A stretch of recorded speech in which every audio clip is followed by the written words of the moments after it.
Have you ever wondered why we get sick and how you can heal? Have you ever wondered how you can apply your NLP practitioner, master practitioner material to healing?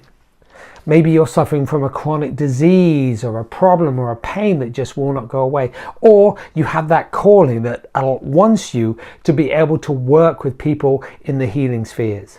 So I want to be able to share with you what we're going to be doing in Adelaide on the 16th to the 20th of March coming up in this year, 2019, with myself and Sherry Farrow. So what you're going to discover in this video, it's going to be about 20 minutes long, maybe 25 minutes long, is why learn about emotional stress and its link to disease. And also I'm going to share with you some really important missing pieces in the healing process. And something I developed called the 5 steps of healing energetically, and how important they are in every single intervention you do and therapeutic intervention you do or your clients do, and what happens if you do not do the very, very first step. And we're also going to cover what's going on in this 5-day training in Adelaide, in Yorktown, in March 16th and 20th of 2009.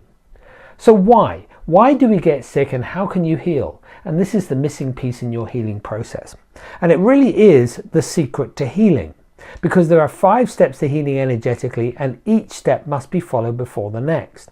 And I'm going to share with you what those steps are in a moment. So every therapy fits into one of these 5 steps, including NLP, and each therapy only does one of the 5 steps really, really well.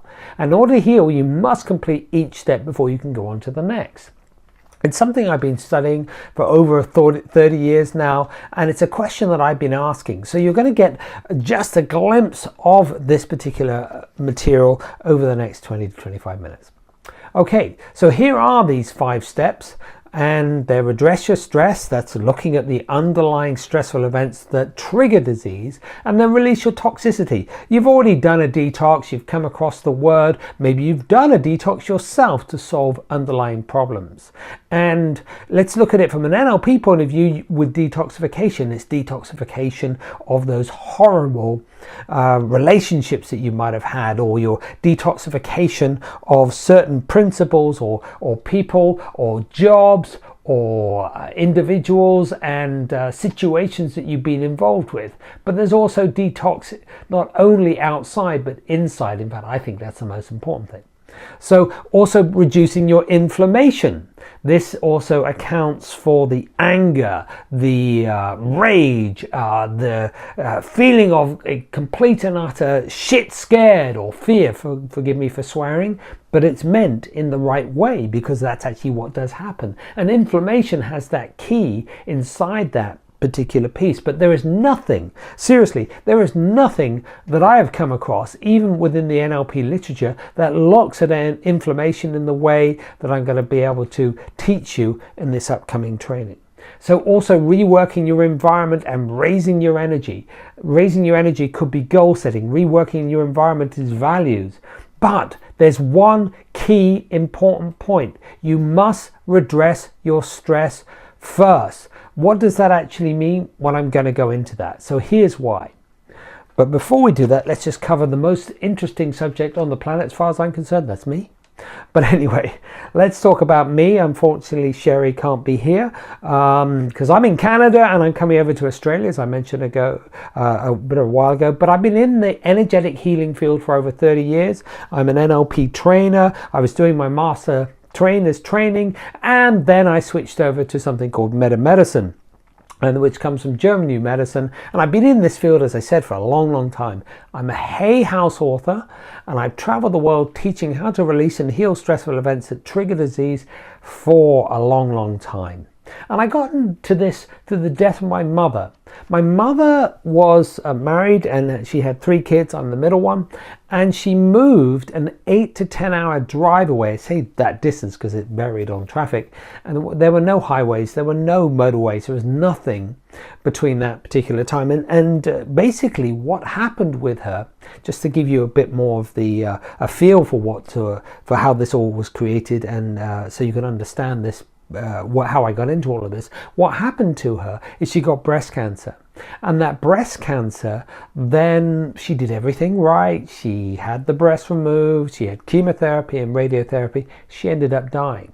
And we only saw her, though, before that particular time, the Christmas times. I'm from Church of England, and also during the summer, and also at other particular times, Easter. In the UK, that's what it was known as. And essentially what happened was that over time she got this breast cancer and she passed away, which was very, very tragic. But also how else I got into all this material was through an absolutely horrendous crippling back pain, which I'm going to show you some evidence as to why and how I was able to solve that without any surgery, without anything else. It went on for almost 1.5 years, and I was able to understand what was actually going on. And this led me to write the book and also to explain and learn how we can go about healing energetically. So let's get into that. So where does a disease start? Because that leads us into understanding what triggers a disease to occur. And the secret is in your environment. And in order to understand that, we need to go back to the beginning of everything. Back to the Big Bang. And in the beginning, there was a Big Bang. And this is a picture of the background radiation taken from the ESA Planck spacecraft.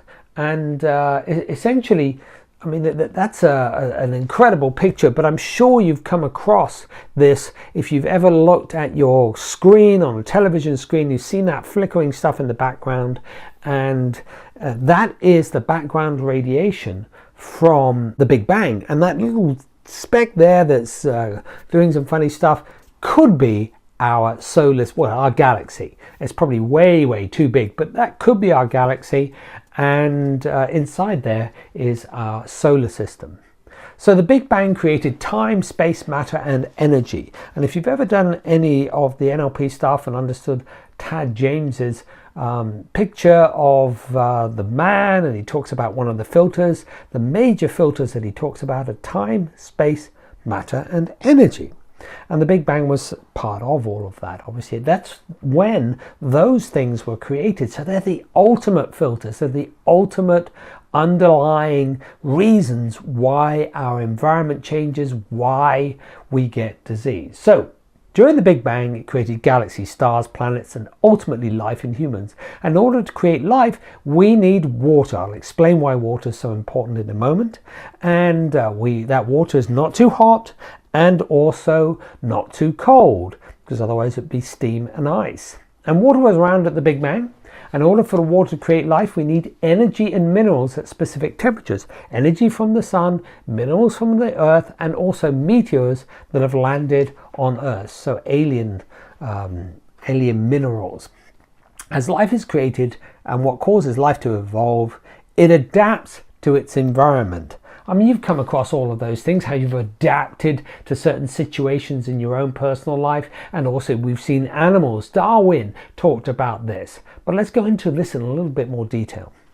So as life is created, it adapts to its environment. The environment is continuously changing from external radiation, energy from the sun, solar winds causing extreme weather conditions, solar storms causing tectonic plates to move and earthquakes, meteors landing on the earth, adding alien water and minerals. I mean, gold comes from meteors. Electromagnetic changes in planet Earth. Overall, there's a continuous change in environmental conditions happening all the time. And the problem is it's inherently unstable. Luckily, we've had a very stable time on planet Earth, and we're about to screw that up with 5G, by the way. But, you know, hey, that's another story for another day. But let's go on to what causes life to evolve. Well, major changes in your environment, radiation, solar, and electromagnetic. And how life survives, it adapts to these changes in your environment. It learns. Some species die, others multiply, and it evolves. It becomes smarter. And let's take a leaf out of our particular book. We as human beings are probably the smartest.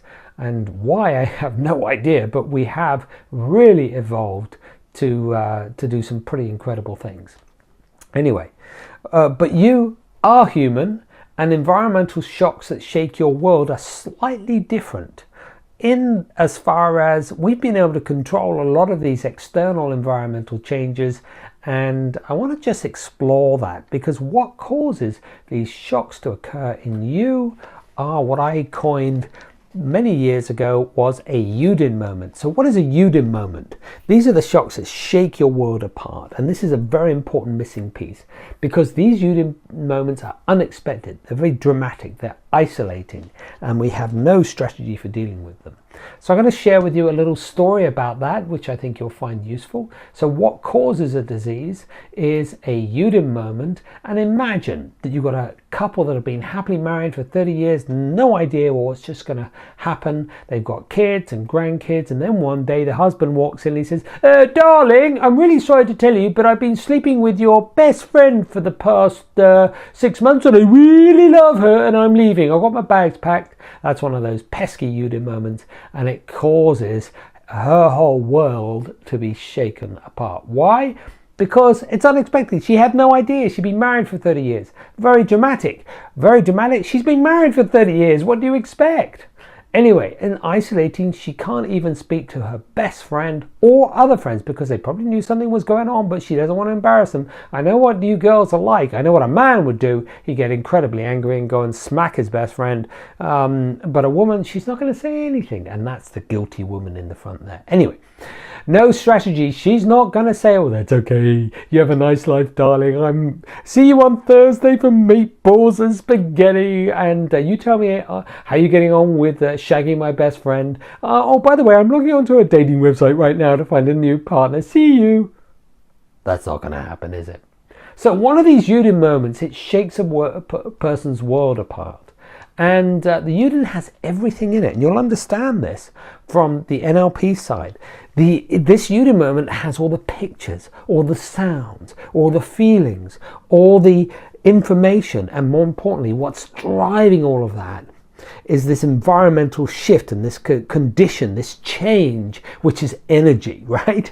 That's actually what is in there. That's the time, space, matter stuff. So what does one of these sound like? Well, here she goes. The worthless excuse for a man that I've ever met. What kind of father are you? You are the most completely worthless excuse for a man that I've ever met. What kind of caregiver are you? What do you have to show forth to your kids?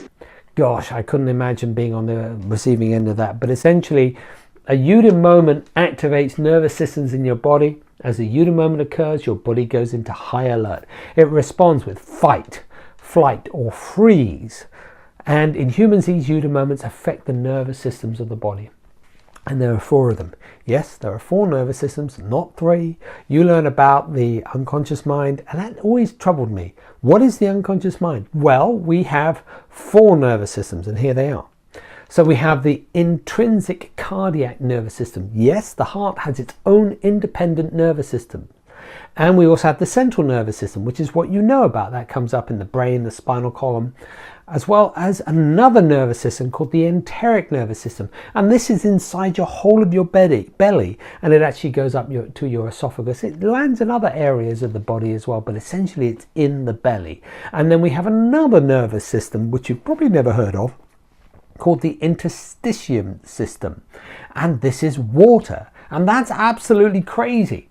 And I'll go into why that is so crazy, because you've probably not come across it until now. Maybe if you have, great for you, and you'll understand a bit more about it. But this is so important. Each one of these 4 nervous systems is connected to your environment and therefore your UDINs. And so how does that work? Well, the heart and the earth are all interconnected because the heart is transmitting its good and bad energy through the Earth's magnetic field, attracting others with equal good and bad energy. Now, I'm sure in your training you realize something called cause and effect, and perception is projection. This explains exactly how that works, and it's real and it's true. And we can actually understand how it works and go in and find out how to reverse those things very simply.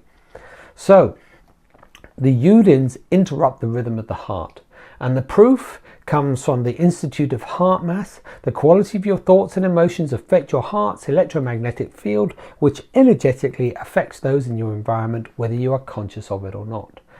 So UDINs land in specific areas of your brain as well. Let's look at the brain, the next nervous system, based on how your UDIN shook up your world. The answer lies in embryology, and I'm going to be going more into this on the course, okay? Because it's quite complicated and I can't cover that right now, but I think you're going to love it. So the UDINs screw up your brain and thought patterns. And what happens during a UDIN is information just can't flow. And we see these UDINs literally inside our brain. And I've got brain CT images, which are X-rays, and we see two-dimensional images. Some of these images are, well, one of them is pretty unpleasant. So I'll warn you before we go into that, which is the next slide, by the way. Information gets trapped inside an energy ball of emotion that's either positive or negative. Now you might just say, positive, you don't get positive emotional events. You do if you're dealing with addictions. And you think about it, addictions feel so right, yet they're so wrong. And that's what actually causes them to occur. So this next picture is pretty unpleasant. It's a breast and it's a breast tumor. So if you don't want to see that, I'll tell you when it comes on, which is about now. And you can close your eyes if you don't want to see it, and I'll tell you when it's gone. Disease is a trapped UDIN. So we've got a breast issue here, and the trapped energy in the brain is a place that corresponds to the diseased breast. So it's gone. We're going to look at diabetes, Tim's brain, and right in the center there is a circle that corresponds to the area of the alpha and beta islet cells in the pancreas of the brain. Here's my herniated disc. I told you I was going to show you that, and there are two very distinct circles in there. As you get up close enough, you may be able to see them, which correspond to my herniated disc, which practically rendered me unable to walk for about 1.5 years. It was horrific, absolutely horrific. Anyway, you can see a healthy disc there and a herniated disc. And here's one of a lady I worked with an ovarian cyst, and this corresponds to the location of the ovaries inside the brain. And here's one of Birgitta. She had no energy. Her thyroid was underactive, and I was reading her brain CT scan. It's something I can do. So if you have a brain CT scan, not an MRI, a brain CT scan, you can bring it along. I may be able to read it on this particular training. We'll see. The rings shown corresponds to the location of the thyroglossal ducts, which are linked to the thyroid gland. Problems here can result in hypothyroidism. Hypothyroidism is where a person has no energy whatsoever. Let's get on to the next slide. UDINs affect your gut system, changing the chemistry inside you, making you feel different. And UDINs disrupt how you feel in your belly. And the proof comes from a guy called Michael Gershon. He's a research scientist, and he looked into the gut, the enteric nervous system, and how it can run independently of the brain and communicates with the brain via the vagus nerve. This controls everyday emotional well-being. So the key to this is UDINs affect your whole energetic system. This energetic system is contained in the water. I call it fluid. That surrounds every organ in your body, and we'll look at that, where it's showing up. Water is the precursor to DNA as well. Change the water and you switch on or off gene expression through DNA methylation. How? This is through the epigenetics. And this stuff is, you've probably come across epigenetics, but essentially it is absolutely amazing, and it explains a tremendous amount. So let's go over to the slide. UDINs block the flow of energy in your water. Water is everywhere. Water gives life. Where there is no water, there is no life. Water can transmit and receive information. Water remembers anything that occurs in the space around it. This is not Emoto's work, by the way. This is adapted from Luc Montagnier. He was a Nobel laureate. He's the guy that basically pieced together, along with a couple of other people, the AIDS virus and T cells and all of that sort of stuff. This is no fool. And here he is making that type of quote. Water, I've talked about DNA and its surroundings, creates the structure of DNA and proteins, and water transmits that energy of its surroundings to the DNA and proteins, changing them. This is adapted from Alexander Solovyov of Russian Academy of Natural Scientists. Again, no fool. And there's another Russian academy, a guy called Konstantin Korotkov. Now, when water is in a vessel, emotions affect the water. You as a human are a vessel. Your organs are all vessels in your body. So where is the water stored? Well, it's in the interstitium, and this is the body's new organ. And this is the second largest organ in the body, second in size to the skin. And the interstitium explains how acupuncture and homeopathy worked. It was something that I've been looking at for quite some time and never really understood why acupuncture actually works and also why homeopathy works. But now we really do understand it, and there's a lot more to it than meets the eye. So let's go over to the next slide. And a UDIN moment will keep bugging you until you get what you're supposed to learn. If you remember in your timeline therapy training, Tad actually argued, if you may know this, you may not know this, but was arguing whether he did have to put in the learning piece, and he realized he got better results when he did. And that's obvious, because when you do learn, you get what you were supposed to do. Rather than adapting, you learn, and then that can lead you on to evolve. So we have 4 master systems, and they're smart. The heart, the brain, and the guts have their separate nervous system, and the biggest one is the water, which is 80%, some people might say 90% of your body. And water is the smartest. Remember, water has memory cells from the Luc Montagnier's work. It remembers everything that is happening around it. So UDIN moments land in all the systems of your body. Okay, bum, bum, bum, bum. And when it does that, they call it a storm. And a UDIN moment plugs itself into an organ, and it switches itself on. And here's something really interesting. The organ chosen is vibrating at the same frequency as your UDIN moment. Did you hear that? The organ chosen is vibrating at the same frequency as your UDIN moment. Groundbreaking, absolutely groundbreaking, but it makes a load of sense. And this is the key to embryology and understanding all of that. So the chosen organ is working with you and your environment to assist you to adapt to what has happened. And I think a key important thing behind that is disease is not a mistake. Most people think, oh gosh, I got to go and cut my organ out, I got a cancer, let's chop it out, and then what I'm going to do is I'm going to irradiate it with loads and loads and loads and loads and loads of radiation and destroy every single cell in that area and around it. That's not the way to deal with it. Oh, more importantly, I'm going to use chemotherapy. This is going to absolutely destroy any multiplying cells.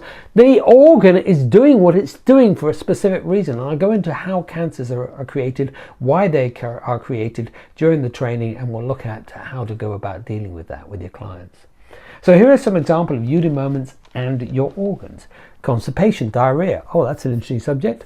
You cannot digest something. Goes to reason, isn't it? Breasts, you've been ripped away from a loved one. The breast is all about nurture, and if a woman has that particular problem, she's just been ripped away from a loved one. And I've worked with many a woman where this has happened, and we've been able to heal these horrible things.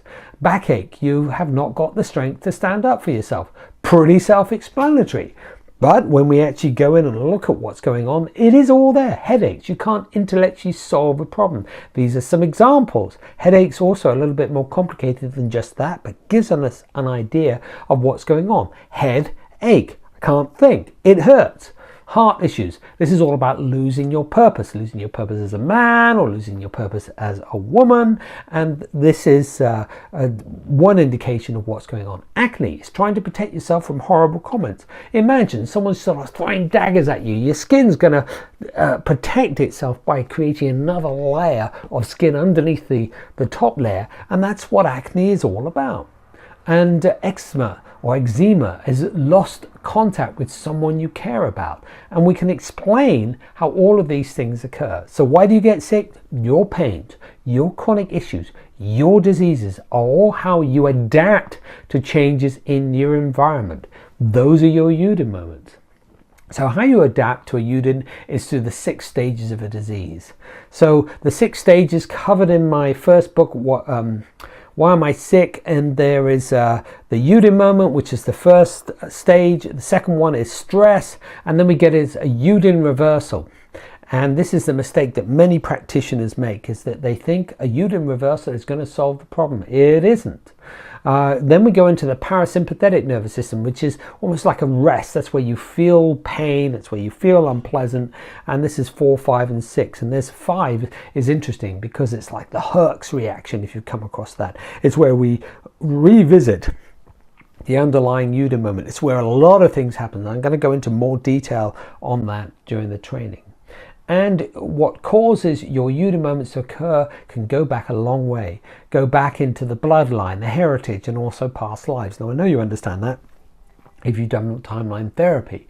And we need to go and explore that stuff because we talked about the hereditary piece of DNA, and we've also looked at this whole particular piece with the water. Where does all that information come from? It comes from the fluid, the water in your system. Okay, how do you heal then? It's really simple. Reverse your UDIN moments trapped in your heart, your brain, your gut, and water that triggered your organ to become diseased. Why you do this is, remember the 5 steps to healing. You got to redress that stress first before you can do all these other interventions. Let's talk about some of those other interventions. For example, releasing your toxicity, doing a detoxification. If you don't redress your stress first, the detoxification is not going to do very much. Okay, if you reduce your inflammation, maybe taking some drugs, but actually that's incredibly difficult to do. If you don't redress your stress first, the reduction of the inflammation is not going to work.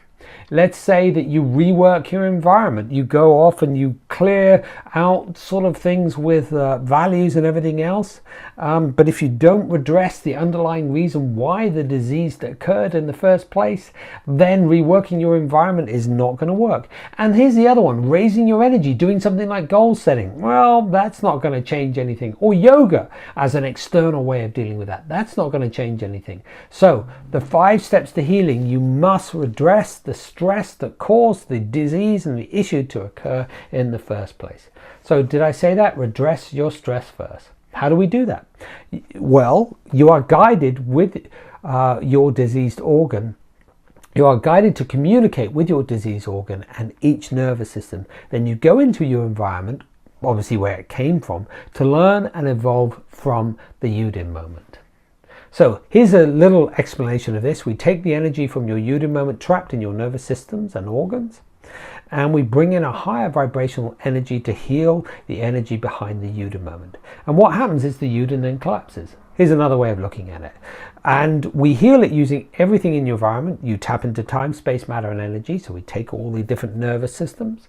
And then what we do is bring in the information from the organ, and then the 6 stages of a disease, and then all the epigenetic stuff as well from the past lives, the heritage, and the bloodline. And then what we do is we literally use a higher vibrational energy, and that will then allow us to go about healing. Isn't that absolutely amazing? So we bring in the sun and the earth into the whole of the equation.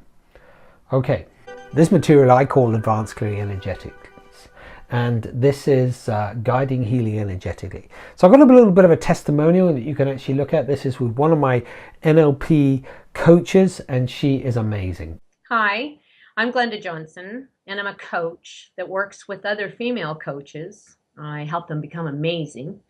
And I also particularly focus on mental health issues. Recently, I had an issue yesterday, which totally knocked my knee and hip right out. I was in such excruciating pain, probably a 12 out of 10. And so I got a hold of Richard, and thankfully we were doing his work, Advanced Clearing Energetics, which is so quick. And in less than 2 hours, I love to time things. I'm a girl about efficiency. It took an hour and 45 minutes where I could hardly breathe because the pain was so bad. And Advanced Clearing Energetics allows us to quickly find out where the shocks have come from, and that trapped energy, being lodged in this case in the right knee and the hip. And we identified where those shocks came from, cleared them, and then I went to bed, and this morning I woke up and it's like magic, because there's no pain, no swelling. It's almost like it was never there. And I'm an NLP trainer, and our tools and techniques of timeline therapy and hypnosis are fabulous. I mean, there's lots of alternative methods out there and modalities, and they work great. And when I came across advanced clearing energetics about 3 years ago, I always said it was like I found the missing piece.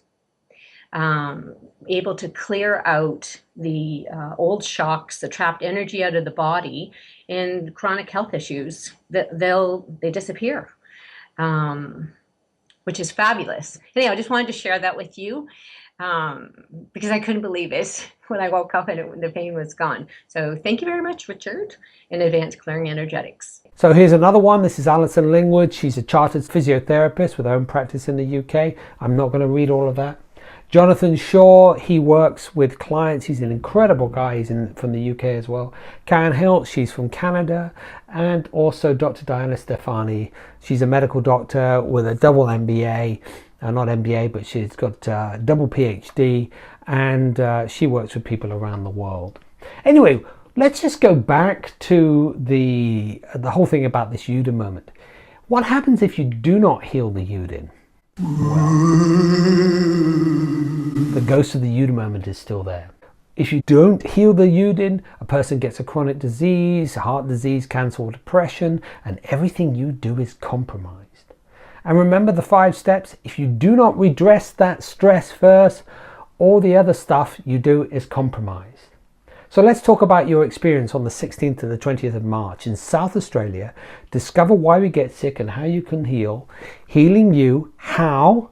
Here it is with me and Sherry. So your personal 5-day experiences will uncover the real reason as to what triggers a disease to occur. Find that trigger in you and your client, and then use this knowledge to heal that trigger completely once and for all. We're going to explore the 6 stages of a disease and how to use this to know why and where a person is within their disease process. Honestly, even doctors have no idea of how to do this process and how it works, even though they are taught all about the sympathetic and the parasympathetic nervous system. I find that absolutely incredible. I know many doctors. I'm part of the Academy of Comprehensive and Integrative Medicine.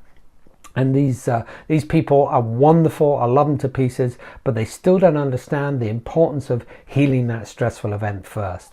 But I'm going to be teaching you that. Oh, by the way, just so you know, this is only for NLPers, just in case you're watching this, you don't know anything about NLP. And the other thing I want you to understand is if you don't know anything about NLP, then contact Sherry or myself, and we'll take you through the some NLP to get you up to speed. So in your personal 5-day experience, you'll learn and practice with like-minded people in a secure environment, so you can have the freedom to truly delve deep into this incredible material. Ask those inquisitive questions and see for yourself how healing can occur quickly and energetically. So what we're going to do is you're going to learn and practice with like-minded people in a secure environment, basically. So you can have the freedom to delve right into this material and see for yourself how healing can occur quickly and energetically. I really want you to be able to do that. So get to work on your own stuff. You know, the number of practitioners that I see that don't actually deal with their own SH1T before they go off and deal with people. You know, you're going to be able to stop any chronic issues and solve those psychological screw-ups that you may have. We all have them, by the way. Don't think you're immune to it just because you feel okay. There is some stuff going on. I'm going to go into that and get yourself straight before you help others. And remember, it's only for NLPers. And during your personal 5-day experience, you're going to learn how and why chronic diseases occur. It's a big, major thing. Chronic diseases affect so many people. And I will tell you, medical doctors have no idea how this happens. I'm going to show you how it happens and how to reverse things, how they are triggered, and the secret to removing these triggers. Knowing this will give you a massive advantage when assisting others and yourself to heal the seemingly unsolvable. And you're also going to discover how psychological issues are created and the process of how to heal them. After all, it's all in your brain. You know, most people think, well, it's in your brain, but how? How does that work? Why don't we get any issues occurring in our body when we have a psychological issue. I'll answer all of those questions and show you exactly how to do that, including sexuality as well, which is a fascinating subject. Okay, it's going to allow you to assist people to heal themselves energetically from things like depression, mania, anxiety, and many more psych issues, and how to apply the 5 steps to healing energetically to you and your clients' lives, giving you a full understanding of what to do and when with healing yourself and with your client. And of course, this is only for NLPers. There's going to be a heck of a lot more. Okay, so if you want more information, email Cherry on inspireandinform.com.au, or if you need to talk, richard@richardflook.com. You can book some time with me on www.richardflook.com/diary. Here are the dates and location: 16th to the 20th of March 2019, the Wellbeing Hub, 42 Stansbury Road, Yorktown, South Australia. Okay, look, you know, I've spoken a lot. We've had it's been over 30 minutes, longer than I actually thought, and hopefully you've gained a lot of information from this small little setup of explaining what I've been doing for the last 30 years and how you can actually use this information to heal you, to heal others, and apply your NLP material to an incredible area of healing. And until we actually meet in person, have a great rest of your day. Bye-bye for now.